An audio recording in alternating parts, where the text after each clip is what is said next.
Video. So guys, এখন যে লেভেলে গরম পড়েছে তার জন্য তোমরা সবাই জানো এখন প্রেমে পাগল হওয়ার কোনো দরকার পড়ছে না, কারণ এখন মানুষ গরমেই পাগল হয়ে যাচ্ছে। আর আজকে আমার ভিডিও হতে চলেছে এই গরমের উপরেই, ভাই সামার বা গরম, কিন্তু এবার গরমটা যেরকম চরম হবে কেউ ভাবতে পারেনি। তো ভিডিও শুরু করার আগে লেটস রোল দ্য ইন্ট্রো।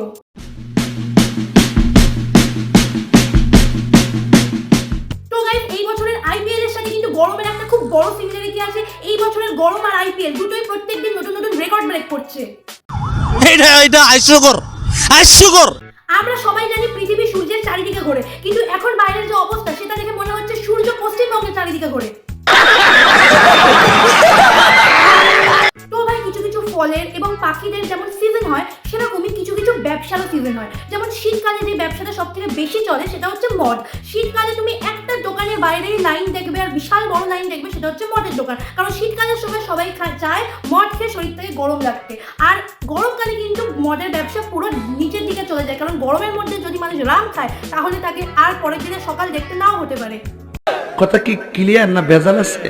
গরমকালে দুটো বিজনেস খুব চলে, মানে দুটো দোকানের বাইরে গরমকালে লম্বা লাইন তুমি দেখতে পাবে। একটা হচ্ছে আইসক্রিমের দোকান আর একটা হচ্ছে ওষুধের দোকান। কিন্তু ভাই, এবছর আমাদের ইন্ডিয়াতে যে চরম লেভেলের গরম পড়েছে, ভাই একটা কথা আমি বলতে বাধ্য হচ্ছি, বাইরের পুরো পৃথিবীতে যত ছেলে এবং মেয়ে আছে সব থেকে বেশি অ্যাডজাস্টিং ছেলে মেয়ে কিন্তু আমাদের ইন্ডিয়ার। তাই পুরো পৃথিবীতে যত কান্ট্রির মানুষ আছে আমি সবাইকে বলতে চাই, বিয়ে যদি করো ভারতের ছেলে অথবা মেয়েদেরকেই করবে। মানে সব পৃথিবীর মেয়েদের বলছি ভারতের ছেলেদের বিয়ে করবে, আর পুরো পৃথিবীর ছেলেদের বলছি ইন্ডিয়ার মেয়েদের বিয়ে করবে, কারণ আমাদের থেকে বেশি অ্যাডজাস্টেবল আর কেউ হতে পারে না। শীতের সময় এরকম মেরু প্রদেশ হয়ে যাওয়ার পরেও আমরা সার্ভাইভ করি, আর এই 42-45 ডিগ্রি সেন্টিগ্রেড তাপমাত্রাতে যেখানে সূর্য প্রায় এসে চুমু খেয়ে ফেলেছে অলমোস্ট, সেই মুহূর্তে আমরা সার্ভাইভ করে বেঁচে আছি। কোন দিন দেখবো সুনামি হয়ে গেছে, পুরো পৃথিবী ডুবে গেছে, কিন্তু ইন্ডিয়ার ছেলেমেয়েরা ভাই সেখানেও সার্ভাইভ করে যাবে, সেখানেও বেঁচে যাবে। ইয়েস, এটা আমাদের গুণ, এটা আমাদের প্লাস পয়েন্ট। আমরা এটা পারি, আমরা নিজেরাও সার্ভাইভ করি, নিজেরাও বেঁচে থাকি, তোমাদেরকেও বাঁচিয়ে রাখবো।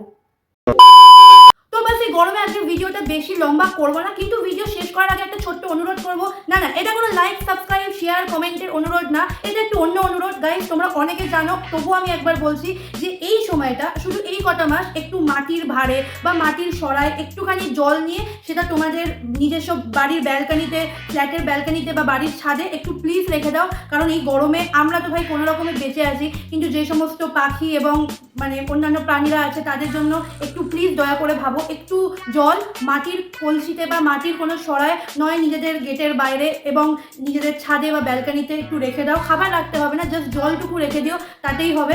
আর তোমরা সবাই গরমে প্লিজ বাড়িতে বেশি করে থাকার চেষ্টা করো। জানি গরমে কাজ, কলেজ, পড়াশোনা কিছুই বন্ধ থাকে না, তবুও বলছি স্টে সেফ। তবুও যদি ভিডিওটা লেগে থাকে তোমাদের ভালো, তাহলে তোমার ফ্যামিলি, ফ্রেন্ডস, বন্ধু বান্ধব, XYZ সকলের সাথে প্লিজ ভিডিওটা শেয়ার করে দাও, একটা লাইক করে দাও এই ভিডিওটাতে, তাহলে আমি আরও ভিডিও বানানোর মোটিভেশন পেয়ে যাবো। আর যদি ভালো লেগে থাকে আমার প্রত্যেকটা ভিডিও, তাহলে প্লিজ এই চ্যানেলটাকে সাবস্ক্রাইব করে দাও, যাতে আমার নতুন ভিডিও নোটিফিকেশন সবার আগে তুমি পেয়ে যাও। তো দেখা হচ্ছে পরের ভিডিওতে, স্টে সেফ। তো চলো, বাই বাই।